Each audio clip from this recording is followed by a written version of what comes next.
नमस्कार शेतकरी मित्रांनो. तर आपण आज अद्रक पिकाचे भाव कोणत्या महिन्यात तेजी येऊ शकते या विषयावर थोडी चर्चा करणार आहे. परत किती टक्के माल आतापर्यंत शेतकऱ्यांनी दिलेला आहे, किती टक्के माल अजून राहिलेला आहे, त्याच्यामध्ये बेण्याचा माल किती, सड लागलेला माल किती आणि मीडियम जो की म्हणजे भरपूर शेतकऱ्याकडे असे पण प्लॉट आहे की जे सड लागलेले थोडेफार प्रमाणात आणि 80% चांगला आणि 20% खराब झालेले. काही काही शेतकऱ्याचे 5% खराब झालेले, फक्त 95% प्लॉट चांगले, कोणाचे 90% प्लॉट चांगले, 10% खराब झालेले. तर भावामध्ये याच्यामध्ये बदल होऊ शकतो का, भाव वाढू शकते का? कारण की सगळ्यात अद्रक पिकामध्ये जो उत्साहाचं वातावरण निर्माण करणारी गोष्ट म्हणजे एकच आहे की जो अद्रक पिकाचे भाव. अद्रक पिकाला जर भाव वाढले तर शेतकऱ्यामध्ये जो उत्साह असतो कोणत्याही पिकाविषयी, तो जिव्हाळा आहे तो वाढतो. काम करण्याची स्फूर्ती येते, ऊर्जा येते शेतकऱ्यांना. कारण की शेवटी जो ज्याच्यावर जास्त माणसाची शेतकऱ्याची समजा लक्ष राहतं, ज्या गोष्टीवर जास्त मेहनत घेतलेली राहते, त्या गोष्टीचं जर फळ भेटलं चांगल्या प्रमाणात तर आनंदही तेवढाच होतो.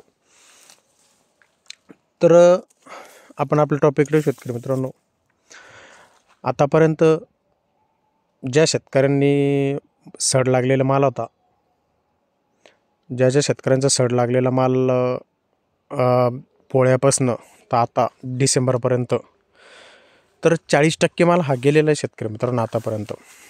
जो पूर्ण म्हणजे 7-8 पट लागवड जास्त झाली ती यावर्षी अद्रक पिकाची. गेल्या वर्षीच्या तुलनेमध्ये 6 पट अद्रक लागवड जास्त झालेली आहे. त्याच्यावरून आपण कॅल्क्युलेशन करू शकतो की किती टक्के माल आपला राहिलेला आहे आणि किती टक्के माल गेलेला आहे. तर याच्यातून 40% माल हा गेलेला आहे आतापर्यंत. याच्यामध्ये भरपूर शेतकऱ्यांची सड लागलेली होती. काही शेतकऱ्यांनी भावाचा विचार केला की 2600, 2700, 3000 ह्या भावाने पण भरपूर शेतकऱ्यांनी चांगले चांगले प्लॉट दिलेले. आपण आता फिरलो, बघितलं सगळीकडं, तर भरपूर शेतकऱ्यांना विचारपूस पण केली. तर त्यांचं म्हणणं, माझ्या प्लॉटला सड पण लागली नव्हती तरी पण मी प्लॉट देऊन टाकलेलं. तर भरपूर शेतकऱ्यांनी 2700, 2800, 3000, 2600 ह्या भावाने सौदे करून प्लॉट देऊन टाकलेले. त्यांच्या प्लॉटला सडसुद्धा लागलेली नव्हती. तर भरपूर शेतकरी असे कटलेले याच्यामधनं जे की त्यांनी प्लॉट दिलेले आहे. पण अजून भरपूर शेतकरी असे पण आहे की ज्यांच्या प्लॉटला सड लागलेली थोड्याफार प्रमाणात आणि तरी पण अजून त्यांनी प्लॉट दिलेले नाही, त्यांना भाव वाढायची आशा आहे. तर असे जवळपास 35-40% शेतकरी असे शेतकरी मित्रांनो की ज्यांच्या प्लॉटला सड लागलेले असून थोड्याफार प्रमाणात, पण त्यांनी अजून प्लॉट ठेवलेला आहे सड थांबल्यामुळं आणि ते भाव वाढायची वाट बघतायत.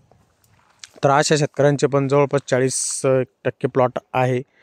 त्याच्यामध्ये नंतर जे बेण्यावाले शेतकरी म्हणजे ज्यांच्या प्लॉट पूर्ण क्लीन आहे, बिलकुल सड लागलेली नाही, तर असे 20-25% शेतकरी हे पण याच्यामध्ये त्यांच्याकडे पण अजून प्लॉट आहे जवळपास. म्हणजे तुमचा आता जर याचं कॅल्क्युलेशन केलं तर आता लोक 60% प्लॉट, 60 ते 65% प्लॉट अजून काढायचे राहिलेले या स्थितीमध्ये. तर आता तुम्ही भाव जर बघितला आजचा, तर भाव चालू आहे आज 2300 रुपये. जे आपण मागच्या भावानं अद्रक दिली होती ती 2600 रुपये, त्याच्यानंतर आज परत 300 रुपयानं रिवर्स झालेले. तर आजचे जे भाव आहे, चालू भाव 2300 रुपये. व्यापाऱ्याला फोन करून पण आता काय होतं आहे की सध्याची कंडिशन अशी की मी आता भरपूर व्यापाऱ्याला फोन केला, आपल्याला 2-3 पाहुण्याचे प्लॉट द्यायचे होते. पण त्याच्यामध्ये व्यापारी काय करताय, थोडं प्लॉटचे सौदे करायला नाही म्हणताय. कारण की ते फक्त एका गाडीचा माल सध्या घेत आहे. जर समजा एका गाडीचा माल भेटला तर पुढचा सौदा स्टॉप करतात, ती गाडी सेल करतात आणि परत नवीन गाडीचा माल घेतात. तर याच्यामुळं काय झालेली, जी प्लॉट काढण्याची गती आहे ती पण खूप स्लो झालेली आहे, हे आपल्याला लक्षात घ्यायचं आहे. त्याच्यामुळं काय होतं, भावामध्ये जी तेजी यायला पाहिजे, जी प्लॉट काढण्याची स्पीड वाढायला पाहिजे, ती स्पीड कुठंतरी कमी झालेली आहे, हे आपल्याला लक्षात घ्यायचं आहे. तर याला हे पण एक कारण झालेलं आहे. कारण की व्यापारी वर्ग सध्या ते पण सध्या टेन्शनमध्ये. आता आपण आपल्याकडे जे लेबर आलेलं होतं, तर त्यांच्यासोबत पण चर्चा केली की नेमकं भाव वाढीचं कारणं वगैरे, आणि त्यांना पण विचारपूस केली की त्यांना विचारलं तुम्ही की तुम्हाला नेमकं काय भाव काढायला येतं. तर त्यांनी सांगितलं होतं की आपल्याला 250 रुपये प्रति क्विंटलला यावर्षी आम्ही काढतोय. तर ह्यावर्षी मागच्या वर्षी ज्या 4 ते 10,000 रुपये भाव होता, 7, 8, 9, 10,000पर्यंत भाव होता. तर त्यावर्षी ते 400 रुपये क्विंटलला अद्रक काढत होते प्लॉट ज्यावेळेस खंदायला. तर म्हणजे याच्यावरूनच आपण फरक करू शकतो की व्यापारी वर्गाने सुद्धा त्यांची जी काढणीचे भाव आहे ते रिवर्स केलेले आहे. म्हणजे व्यापारी वर्गामध्ये पण कुठंतरी नाराजी पसरलेली, कारण की त्यांना पण खूप अपेक्षा असतात भाव वाढील, तेजी राहील.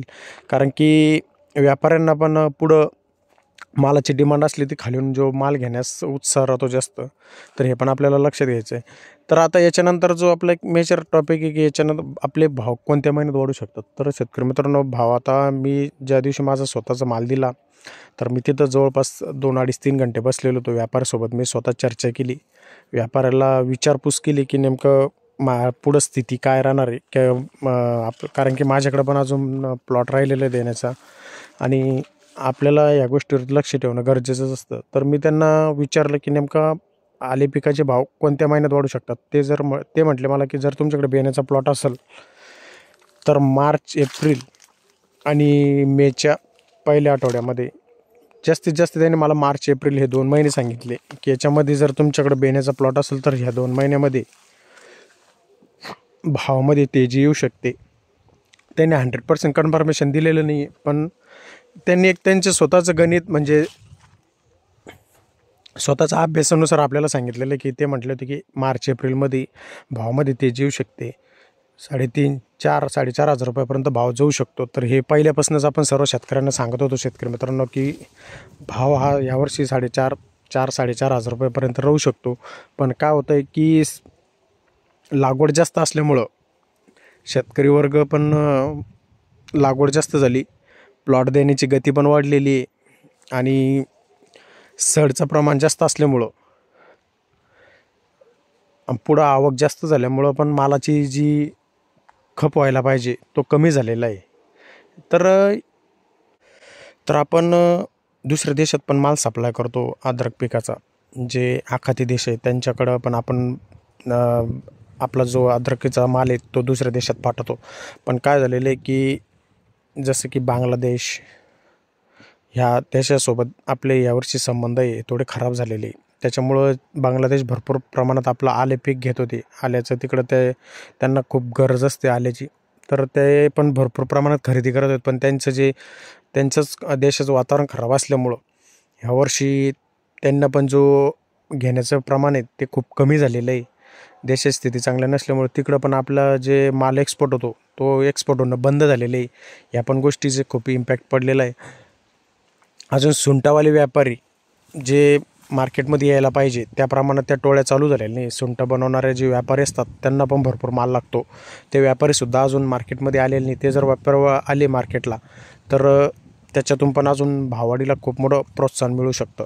तर ह्या गोष्टी आपल्याला लक्षात घ्यायच्या शेतकरी मित्रांनो. 2-4 गोष्टी मेजर याच्यामध्ये. तर आपले भाव हे मार्च, एप्रिलमध्ये वाढण्याची शक्यता आहे आले पिकाचे. तोपर्यंत आपल्याला आपला जर प्लॉट चांगला असेल त्याला मेंटेन करायचं आहे, चांगली क्वालिटी मेंटेन करायची.